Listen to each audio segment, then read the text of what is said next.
Oke, assalamualaikum warahmatullahi wabarakatuh. Selamat datang di pembelajaran daring matematika kelas 8 ya. Selamat pagi anak-anak, selamat belajar. Nah, di video kali ini kita akan melanjutkan materi sebelumnya ya. Sebelumnya kita sudah belajar tentang sistem koordinat, yaitu kedudukan titik terhadap sumbu X dan sumbu Y. Nah, di pertemuan kali ini kita akan membahas tentang kedudukan titik terhadap titik asal. Titik asal itu adalah pusat koordinat, yaitu 0,0 ke titik AB.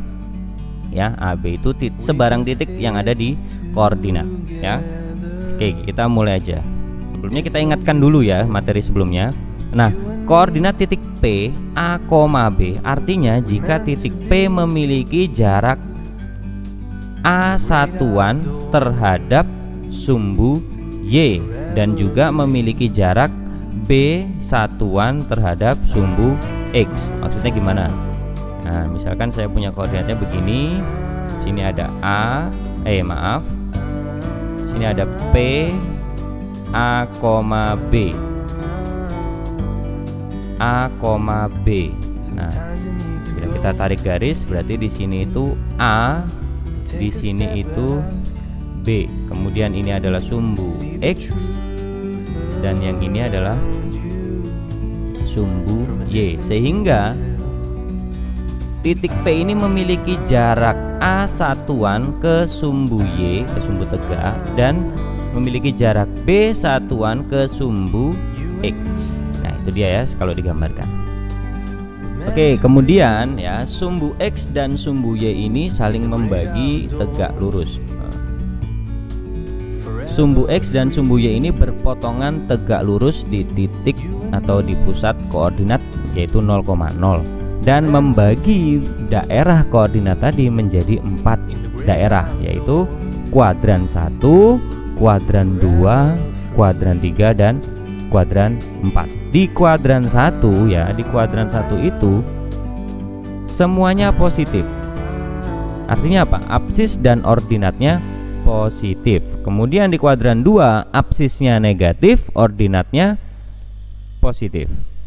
Di kuadran 3 keduanya negatif, apsis dan ordinatnya. Dan di kuadran keempat apsisnya positif, ordinatnya negatif. Oke, sudah ingat kan? Nah, sekarang coba perhatikan gambar berikut ini. Nah, ini ada denah ya, yang digambarkan dalam suatu koordinat kartesius. Nah, ada puskesmas, swalayan, balai desa, dan seterusnya. Nah, bisakah kalian menentukan posisi masjid? Masjid mana masjid? Nah, ini masjid yang warna biru ya. Masjid yang warna biru terhadap sumbu X dan sumbu Y. Nah, kita lihat ini. Masjid itu koordinatnya adalah negatif 3,3. Saya tulis di sini negatif 3,3. Sehingga masjid memiliki jarak 3 satuan terhadap sumbu X dan juga 3 satuan terhadap sumbu Y. Jadi negatifnya hanya sebagai posisi ya, tapi untuk jarak tetap selalu positif. Kemudian, bisakah kalian menentukan posisi masjid terhadap pos utama? Nah, pos utama itu ada di 0,0 ya koordinatnya. Bila dari pos utama ya, posisi masjid terhadap pos utama berarti kan gini. Dari pos utama ini menuju masjid perlu 3 langkah ke kiri, kemudian 3 langkah ke kanan, ya kan? Jadi ke sini sebanyak 3, 1, 2, 3. Ini saya gariskan merah aja. Nah, ke kiri 3 langkah atau 3 satuan, kemudian ke atas juga 3 satuan. Sehingga posisi masjid terhadap pos utama adalah 3 satuan ke kiri dan kemudian 3 satuan ke atas bila kita tarik jarak dari pos utama. Ayo ingat kembali. Kemarin ada Green Village ya.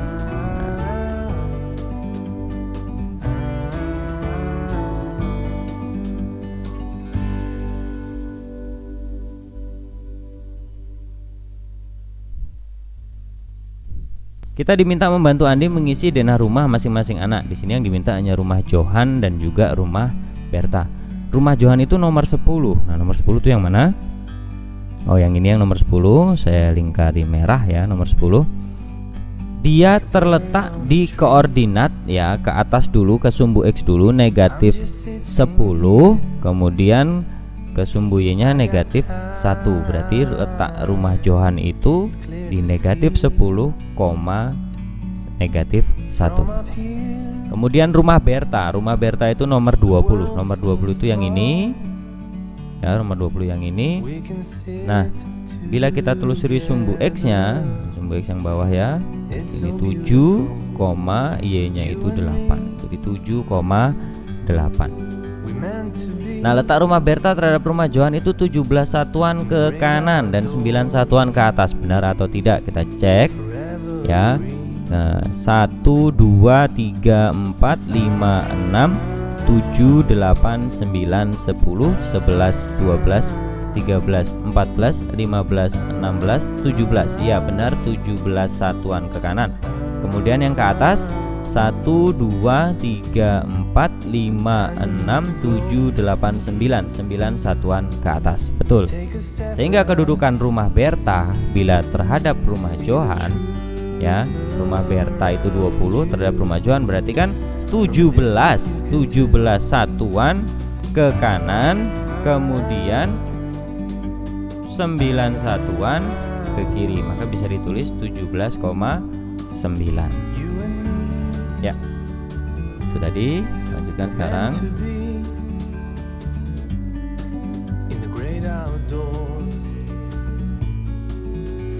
Oke, kemudian, nah di sini kita masih diminta membantu Andi ya mengisi denah ya, rumahnya si Johan tadi kan di nomor 10. Koordinatnya tadi sudah jelas di negatif 10, negatif 1.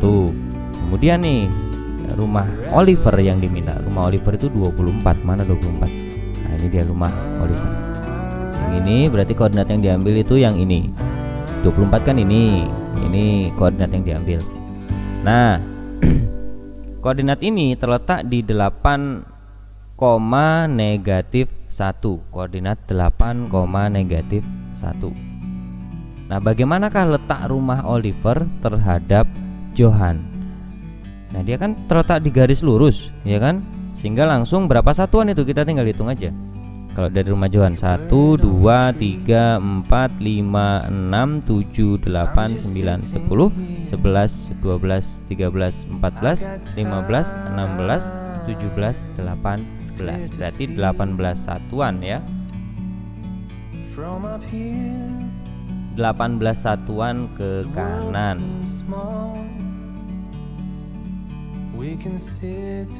Nah, karena dia tidak bergeser ke atas, karena posisinya tinggal garis lurus, sehingga kedudukan rumah Oliver terhadap rumah Johan yaitu 18,0 karena nggak bergeser. Oke, itu tadi ya. Kita lanjut lagi.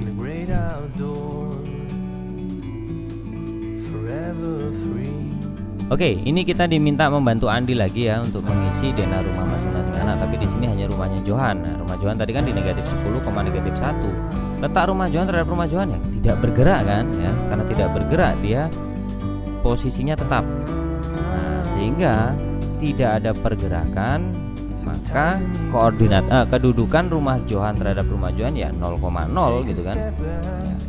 Itu aja sih materi kali ini ya, tentang kedudukan titik pusat koordinat dengan titik A, B.